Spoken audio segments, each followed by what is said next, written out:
To be or not to be, that is not the question. Whether 'tis nobler to have this gorgeous American cover of ROTTENHEART or the questionable Australian cover a few months earlier, that's the question. But a cover isn't everything, and you may be wondering, is this sapphic Hamlet retelling really Hamlet? And I, as a person who, yes, both holds an English degree, as well as reads well over 100 books a year and has basic literary critical analysis skills, I've devised a foolproof plan to tell if this is Hamlet or not, with a score sheet called Is It Hamlet? And I just feel certain that by the time we get to the end of this list, I will be able to tell you for certain if Rotten Heart is Hamlet or not. And also, does that even matter? Does it do something different? Is it still a good book? We'll answer both the questions, is it Hamlet and is it a good book, and further recommendations in this video, so stay tuned. And we'll also have a special spoiler section. I've always loved Hamlet, both from when I first read it in high school, then again whenever I took a class on Shakespeare in university. So I was very excited to get to a sapphic Hamlet retelling, because what is better than a Hamlet retelling except making it sapphic? And yeah, I annotated this a ton, so hopefully I will be able to offer you some good notes today. While I'll get to the specific spoilers for Rotten Heart at the end, I am going to move under the assumption that I don't have to have spoiler alerts for Hamlet, since it's, hundreds of years old. And so, yeah, everyone dies at the end of Hamlet, the play. So we will get into if that is true also for this. I would think that it's almost like not really a spoiler for reading a Hamlet retelling. Like, you could assume, if you consider deaths to be major spoilers, like the assumption would be like, well, those people are definitely going to die in a retelling as well.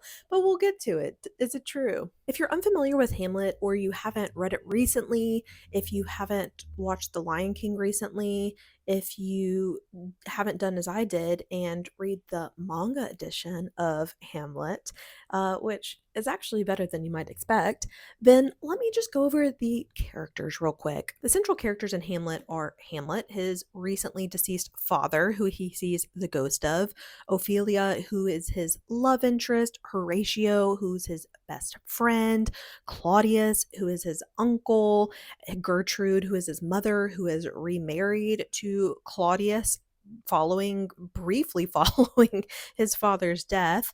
You have Polonius, who is the father of Ophelia, and Laertes, who is her brother. And you have, a smattering of other characters, Rosencrantz and Guildenstern.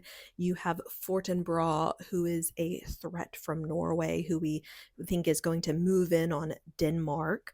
Hamlet is set in Denmark. Rotten Heart is not. I didn't put that on there because I don't know exactly how much that matters. There is a difference in how these texts covered the political angle of things, but we'll get to that. I don't know that you couldn't have told the story in Denmark. I think that this author just feels kind of in her bag writing about Victorian England. So are the characters the same? Hamlet is Odette in this. Ophelia is Cecilia. Her recently deceased mother, everything is gender swapped, is Lydia, and her father George has recently remarried to Claudine, her aunt, who has just returned back, and then Penelope is Cecilia's mother, and Leo is her brother. It's pretty basic, but what you do lose is you do not have the Fortinbras character, that you don't have the political intrigue angle of Hamlet, which is kind of an important part of it. It is kind of like the backdrop of the entire play. And then you don't have Horatio, the best friend character. Odette does not have people in her life. It's really like she is obsessed with Cecilia, her love interest, and then she is obsessed with her mother. Her mother is a little bit different in this. So at the beginning of Hamlet, the king has already died, and his ghost appears to both Hamlet and other people around. And everything moves sequentially from there, whereas this skips back and forth in time, so it's a little bit different. You see a lot more of her obsession with her mother. So do I think the characters are the same? I don't know. I think I am going to give this one a squiggle. I kind of like don't think that the characters are the same. I like the Horatio character from Hamlet. I kind of wish there was other people outside of the circle, which may seem like it's being picky, but there's almost 500 pages of this book, so I do feel like it could have had a little bit more complexity in the cast of characters. But what it does do with that limited cast is it makes the whole thing feel kind of claustrophobic. And then, yeah, you don't have the Fortinbras character, you don't have that political angle. What Rotten Heart does instead is makes it a gothic environment.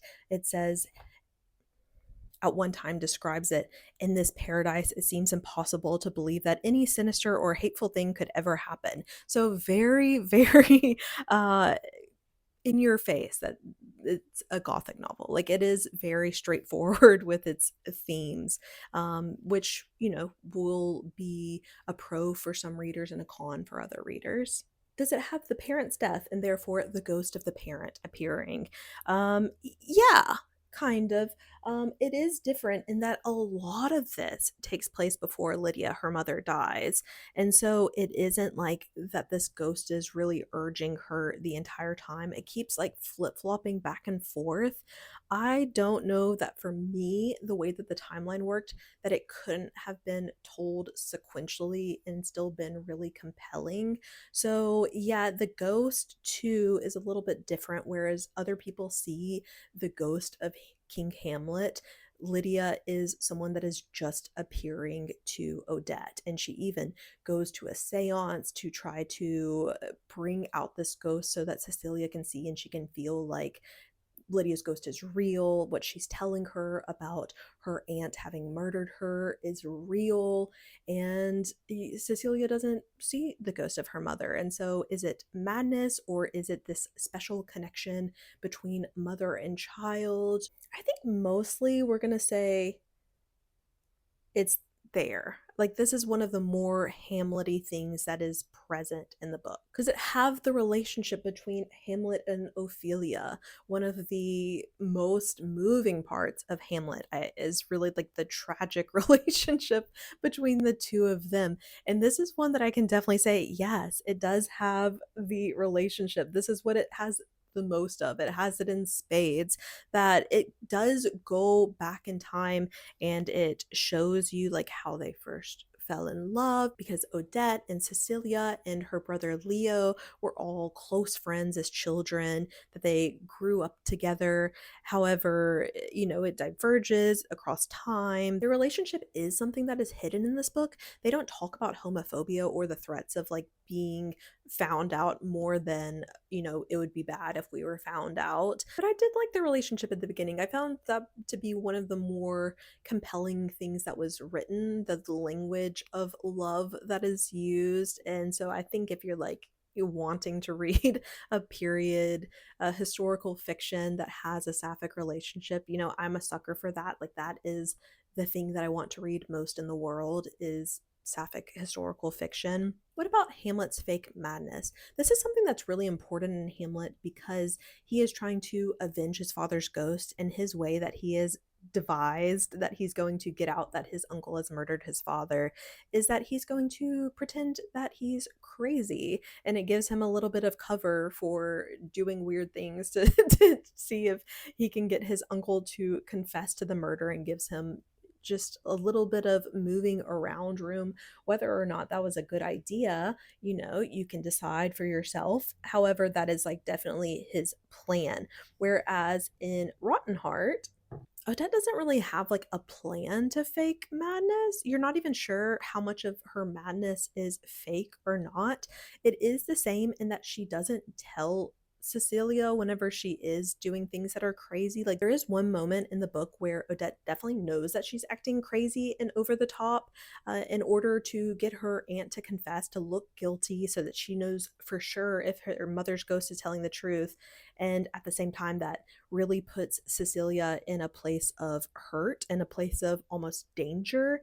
And so it is like that same kind of tension where in Hamlet, Ophelia's like, "Why are you spurning me now?" That happens in this too, but it isn't so devised by Odette, that she's like planning to do this. And she's like, yeah, I have got a great idea for how I'm going to get my aunt to confess. Let me just pretend I'm crazy and I'm sure something good will come of it. It's like she is really tortured by the ghost of her mother in this, and it is something that is pulling on her, both because it comes from such a different place than it does in Hamlet, that in Hamlet it is like almost this like wrathful anger of avenging his father's ghost, that his father's ghost is angry, and that, you know, Hamlet's angry and has this sense of justice about it and a real like revenge. Whereas Odette is really tortured by her mother, and it's not like she thinks her mother was perfect, but she feels like her mother was such a necessary part of herself that she cannot imagine living without her mother. And so she is getting her brain twisted in this. She is acting crazy, but it is not so intentional. So I'm going to say no. Like, there's not really like a fake madness in this. It is almost like she's really tortured by her mother's ghost because she thinks that she is actually going crazy. She doesn't know if the ghost is real or not, and if what the ghost is telling her is true. One of the most iconic moments in Hamlet is the play within a play, where Hamlet has a play put on that has a brother murdering another brother in a way that he's like, oh, this is going to catch Claudius out. He's going to look so guilty. And yeah, this is a perfect plan. Like, it is just like an iconic scene because it is like the scheme, the big scheme. It's like a whole act of Hamlet. And there is no real play within a play in Rotten Heart, unfortunately. What it does have, though, is lots of references to literature and art, and they do put on scenes. So Odette's mother, Lydia, is a painter. She's like a very established painter, very talented. And that's one thing that the book does really well, is have women artists represented. So they're putting on different scenes. Odette and Cecilia and Leo, they're acting out different scenes for reference models for her mother's paintings. And they all are reading the same kind of things, and they are kind of like acting things out. There are references to plays being done. Halfway through the book, there's a time where they're putting on a tableau vivant that is a motley collection of scoundrels as the Pirates of Penzance, which quickly descends into an abysmal rendition of I am the very model of modern Major General, and Odette and Cecilia are playing the daughters. And so it is like this sense of art and literature and drama are circling around them. It's not that a play is out of the environment of this novel. However, in the terms of like making it into a scheme, it's not there. So it doesn't really have Hamlet's fake madness, but does it have Ophelia's real madness? And that it does. Understandably, Cecilia is really messed up by everything that is going on in this. There is so much miscommunication. Odette has decided to not really be nice to her because she is so obsessed with her mother and her mother's ghost and trying to figure things out. Cecilia is like trying to figure things out too. Like, she is really trying her best to connect to Odette, both in her grief, but also like has the suspicion that something is going on, and her mother is like shutting down her looking into things. And so Cecilia is really hurt because she's like really trying her best, and Odette's like, yeah, I don't love you, this is not real, which is the same thing that happens in Hamlet. That Hamlet, under his fake madness, says horrible things to Ophelia. And then a little bit of pre-spoiler, there is the same inciting event for Cecilia's real madness that happens in Hamlet for Ophelia's real madness, the death of a parent. So yeah, we're gonna count that one as pretty similar. Before we get to the spoiler section, there are some other things that have changed that may be of note, that maybe like if you're thinking you're going to read a Hamlet retelling, that you'd be looking out for. So first of all, yeah, it's not set in Denmark. It is very different because Hamlet is set in Elsinore, which is a very compact place, a compact setting, whereas in Rotten Heart, they're moving around, but also it moves back and forward in time, so it doesn't feel as claustrophobic in that way, but it does feel claustrophobic in that it's a smaller cast and the women's roles are limited, that they feel like they don't have any social mobility. And then there's not the like famous soliloquies. There's no alas poor Yorick holding the skull, and there's no to be or not to be speech. There is like, some musings about dreams and life and death. So it alludes to the same themes, but there's no like big set pieces to look to and point to and be like, oh yeah, this is definitely a Hamlet retelling. And while Hamlet is being told sequentially from whenever he sees the first ghost to the, final act, and it feels like you're really moving through a plot, the way that this moves back and forward in time is more cyclical, and it does feel like you're finding out the same information, that there are reveals of information that feel repetitive in nature, that it's kind of like finding out the same thing over again. And so as a reader, it is a little bit more unnatural and maybe a little bit annoying at times that it does not just assume that you remember the last time you were told some information and you can just like keep moving forward. Because again, this is like 450 pages. So there were definitely times where the pacing slowed down some and I didn't feel like we were getting either new information or seeing new sides of characters, that it was treading some of the same water for a little bit. Okay, so spoilers, maybe what you've been waiting to find out. Does everyone die at the end of ROTTENHEART? Yeah, so spoilers for Hamlet, everyone dies. His dad's dead at the beginning. His mother dies by drinking poison wine on accident. He dies on accident from a poison tipped sword. He kills Laertes with the poison tipped sword. Ophelia drowns. Her father was stabbed behind a tapestry. Like everyone is dead at the end. And for a Hamlet retelling, I guess you would assume it's going to retell the same kind of events. So, who actually dies in ROTTENHEART? Her mother, obviously, at the very beginning, and then Penelope, Cecilia's mother, does die, but it is different how it is done in this, in that in Hamlet kills Polonius, Ophelia's father, by stabbing him. Like he does have agency. But in this, it's kind of by accident. There's no real agency in it. That Penelope, Cecilia's mother, trails Odette to a train station with her father to keep tabs on her, and Odette just turns around really quickly and Penelope falls onto the train tracks and is killed by the train. So that is just a different way of doing things, that it is, again, I think about like the difference in themes, that it's not a real revenge thing, that it is like purely by accident. Odette obviously feels terrible. She sees this horrible thing happen and it drives Cecilia mad. Who else dies? Leo, Cecilia's brother, who Odette also accidentally kills. I don't know how I feel about that. That like everything is accidental that Odette actually does. It ends in such a different way, where Cecilia was just, she did try to drown herself. However, she just was found unconscious and at the very end is actually able to be revived by love.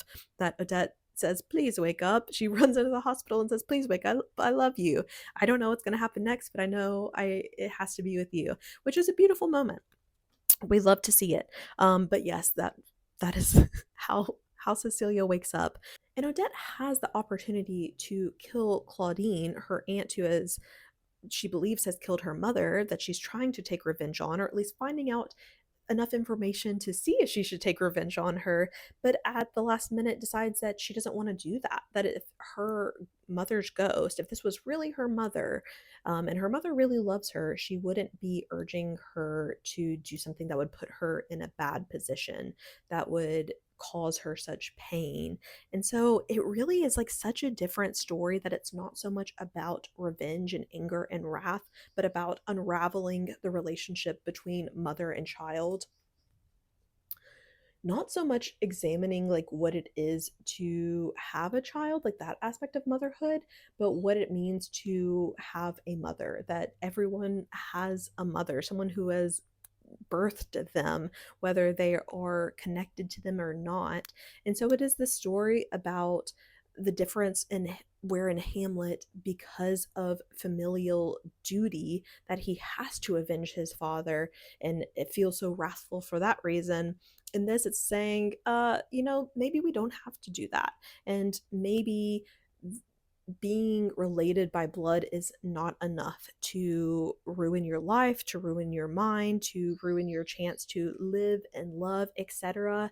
And, draws connections to found family and the way that she has found family with Cecilia, the way that she cannot really trust anyone else, and that her mother really didn't supply for her, and that, taking people for granted. So, does everyone die? No, everyone does not die. And that is a major departure. So, is it Hamlet? I think if we add up the reds and greens here, overall, my feeling is it's not Hamlet. I think there's a world where there could be readers of this who have read Hamlet and read ROTTENHEART, and without being told that it was a Hamlet retelling, wouldn't even clock it. Like, if you think the essential elements of Hamlet is just that there is a parent's ghost, a story of revenge, and a drowning, I think those are the things that it is most faithful to the play Hamlet for. And I don't know that that is necessarily going to feel like a Hamlet retelling just because it is such an influential play that we see those themes pop up in other things without it needing to be a Hamlet retelling. But what it does do is it makes you read it way differently. So I just annotated so much because I was thinking the whole time, how is this like Hamlet? How is this not like Hamlet? And most of my enjoyment from this came from that exercise and figuring out how similar or where it contrasted. And so I think it's interesting to look at the themes, how the themes differed, primarily the reason for revenge, the impetus for action, as well as the conclusions that Odette and Hamlet came to, whether they would drive themselves to ruin out of a sense of duty or if they can make sense of things themselves. It is interesting to see how things shake out in this novel because it does talk negatively about the story of romantic suicide as a cruelty forced on women by men, which feels like a reference to Ophelia going mad in Hamlet because she's spurned by Hamlet, even though it's, after her father dies. So it is interesting that she does still try to kill herself in this. It wasn't a cruelty in this forced by men, but it does rescue her from that at the end by letting Odette save her. So while I think that ultimately this doesn't seem to me like a Hamlet retelling, it doesn't answer the question, is it a good book? Overall, I had a good time reading it, although I did find it a little bit repetitive at times, the pacing a little bit off at times. Like, I just wanted it to have either a little bit more plot complexity, character complexity, something to make it feel different chapter to chapter. But I think the way that it handled the themes that it wanted to do were interesting and unlike other things that I've read before. Kind of summed up here, family, she thinks, is loving people who cannot love you back in the way you need them to and going on loving them all the same. And this is whenever she's still feeling obligated to her mother. And it is just about how that is a relationship that you kind of have to come to terms with, whether it's positive or negative. And obviously, she makes the choice between obligation and found family at the end of it. But I think, having it contrast with the themes of Hamlet which is a play about fathers, was an interesting choice. It also handled themes of bodily autonomy and feeling disconnected with your body. It happens to both Odette and Cecilia in this book for different reasons. That Cecilia is made uncomfortable by this art dealer that Odette's mother works with, and then Odette is made uncomfortable by her own mother being forced to pose nude for paintings and just feeling like this sense of loss of control. So that it's talking about women's roles both at that time but also in the present day, talking about bodily autonomy. I think what this book really does best is its depth of research into the environment, that it really wants to talk about women artists, it really wants to talk about literature, it really believably talks about both that art world, what was available to women at that time. I also found it fascinating how this book touched on Victorian funeral traditions, death traditions, things like death photography, the mourning fashion, the mourning clothes, and just how it was appropriate to mourn at that time, things that women were or weren't supposed to do, and things that they might want to do to mourn but might make other people uncomfortable. So I liked that research aspect was in this. I will say there are so many acknowledgments in the back to pieces of art and research, etc. However, one of the plot elements in this book feels taken almost wholesale from my favorite book, Fingersmith by Sarah Waters. I won't say what it is, but there is like a certain scheme that one of the characters pulls off in Fingersmith that is just done very quickly in ROTTENHEART, like kind of just like devised at the last second, and then like it plays out in a page, and it's like, that was Fingersmith. That was Fingersmith. I wrote it in my book. This is Fingersmith. Like, I don't know. And it just feels impossible if you're writing sapphic Victorian books that you haven't read Fingersmith.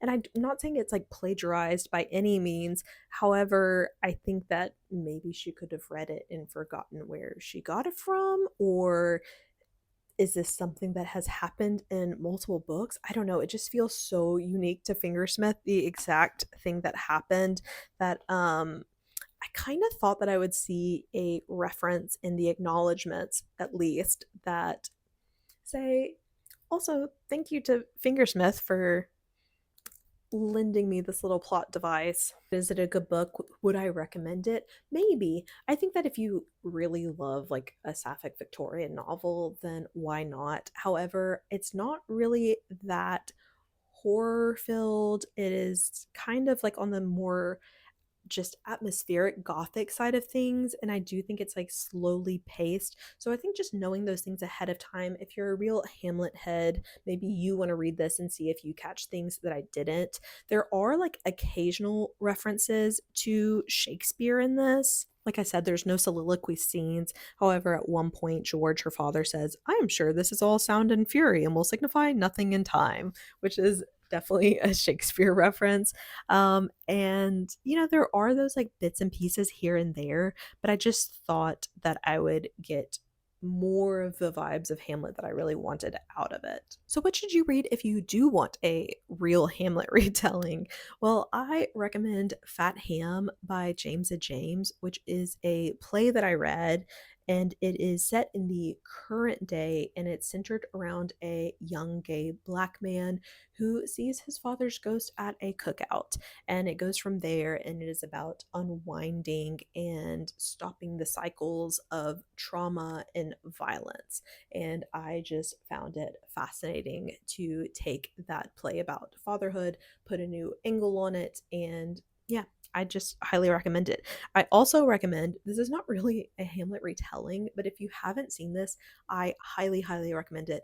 Grand Theft Hamlet, which is a documentary feature, which is about these actors in London putting on Hamlet inside Grand Theft Auto Online during COVID lockdowns in England. I think it was 2021 or 2022. When I first heard of Grand Theft Hamlet, I thought it was just like a movie where they do it in Grand Theft Auto and that's just what you were watching. But it's a really interesting documentary that captures the idea of making art in trying times, in questionable times, what our roles as artists are, persevering whenever you don't have the tools available to you that you want to. And it goes through them setting up casting auditions for it in the movie.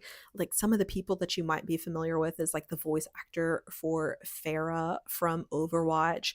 And there's also an actor who was originally cast as Hamlet who I have seen in multiple things now. And so there are like real actors in this, and it is just put on at such a high level. And it's talking about the creativity whenever they were put on a challenge where they couldn't get any real acting jobs in England because of lockdowns, that they actually have new challenges available to them because of the expansiveness of the world of Grand Theft Auto, that they can do the to be or not to be soliloquy and they're standing on an airplane. You know, they can just set up so many interesting things. And so you see little bits of what happened at the end of their time putting on the play was that they streamed the whole thing on Twitch. And so you see like little bits of them actually having put it on in real time on Twitch at the end of it.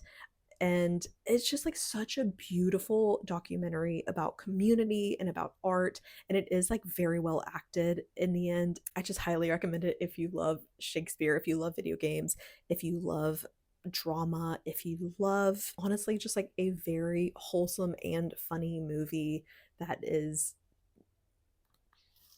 just like an unforgettable experience, honestly. So, thank you for watching my first episode of Is It Hamlet? Is It Shakespeare? Because I do have other Shakespeare adaptation novels that I want to read that are on my TBR. This one by Mona Awad is about wanting to put on All's Well That Ends Well, but maybe is actually a Macbeth retelling. So, I would love to do this again because this is stuff that I haven't necessarily dealt with, that I haven't really talked about Shakespeare and how much I loved reading these as a young adult, and I would like to revisit them. So, thank you so much, and I will be back to talk about books again very soon.